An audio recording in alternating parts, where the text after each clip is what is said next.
Latest టెక్నాలజీతో చిన్న injection తో నన్ను పూర్తి ఆరోగ్యవంతురాలను చేశారు. Elite spine and pain management centre, Manikonda, Dilsukh Nagar. Sir, వచ్చే పంటకు సంబంధించినంత వరకు రైతు భరోసా ఎప్పుడు ఇస్తారు సార్?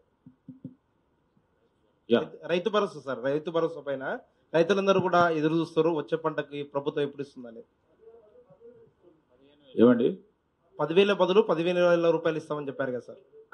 దానికి నిబంధనలు చేసుకోవాలా?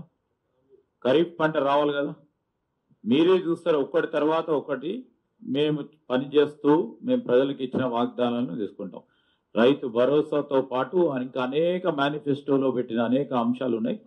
తప్పకుండా ఒకటి తర్వాత ఒకటి కార్యాచరణలో పెడతాం, అమలు చేస్తాం.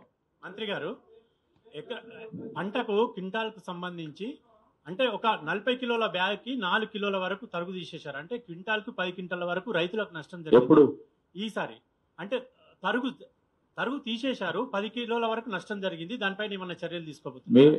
100% చెప్తా ఉన్నాం. ఈరోజు రైతులు సంతోషంగా ఉన్నారు. తరుగు పేరిట బస్తాకు గింజ తరుగు చేసిన వారిపైన చర్య తీసుకుంటాం ఎట్టి పరిస్థితిలో. ఇది మాకు ప్రజలకు చెప్పాల్సిన అవసరం, బాధ్యత ఉంది. ఖచ్చితంగా చర్య తీసుకుంటాం. కాకపోతే ఒకటే విషయం నేను చెప్పేది, రైతుల మీద ఏ ప్రభుత్వానికి ఎవరికి ప్రేమ ఉందో, దేశంలోనే ఉచిత కరెంటు ఇచ్చిందే కాంగ్రెస్ పార్టీ 2004లో.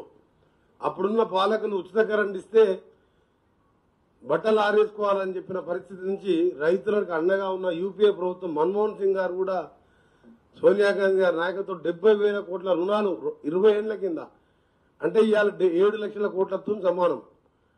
అలాంటి రైతు ప్రభుత్వం మాది. ఇవాళ రైతుల గురించి ఎవరైనా నాటకాలు ఇచ్చినా మా శ్రీనివాస చెప్పినట్టు ఇప్పుడే మా జిల్లాలో చూసుకున్న నల్గొండలో 99.9% అయిపోయింది ధాన్యం. 3వ రోజే అకౌంట్లో డబ్బులు వేసాం. కాకపోతే భువనగిరి కొన్ని ప్రాంతాలలో, ఉత్తర తెలంగాణ లాంటి కొన్ని ప్రాంతాల్లో ప్రతిరోజు ఆల్టర్నేట్ వర్షాలు రావడంతో ధాన్యం సేకరణ కొద్దిగా మిగిలిపోయింది. దాన్ని కూడా ఇప్పుడు త్వరగా పూర్తి చేసి వారం 10 రోజులనే పూర్తి చేయాలని చెప్పి క్యాబినెట్లో ముఖ్యమంత్రి గారు ఆదేశాలు ఇవ్వడం జరిగింది. మేమందరం కూడా అదే పని మీద ఉన్నాం. కలెక్టర్లకు కూడా ప్రతిరోజు ఫీల్డ్ సందర్శించాలని చెప్పి మంత్రులు కానీ ముఖ్యమంత్రి గారు ఆదేశించడం జరిగింది. అందుకని నిన్న మొన్న ఏదో ధర్నాల పేరు మీద డ్రామాలు చేసిండ్రు. అందుకనే నేను ఎలక్షన్ కమిషన్ కోడ్తో ఇవాళ క్యాబినెట్ నిర్వహించినాం. కాబట్టి ఎక్కువ వాళ్ళ గురించి మాట్లాడకుండా వాళ్ళ రైతుల గురించి ఏం చేసిందో తెలుసు. 1,00,000 రూపాయల రుణమాఫీ అంటేనే 6-8 విడతలు చేసినప్పుడు ఇవాళ మా ముఖ్యమంత్రి మేము ఆగస్టు 15వ తారీఖు లోపు రుణమాఫీ కూడా చేయబోతున్నాం. మరిన్ని వీడియోస్ కోసం ఛానల్ ని సబ్స్క్రైబ్ చేయండి. లేటెస్ట్ అప్డేట్స్ కోసం వాట్సాప్ ఛానల్ ని ఫాలో చేయండి. అండ్ లింక్ డిస్క్రిప్షన్ లో ఉంది.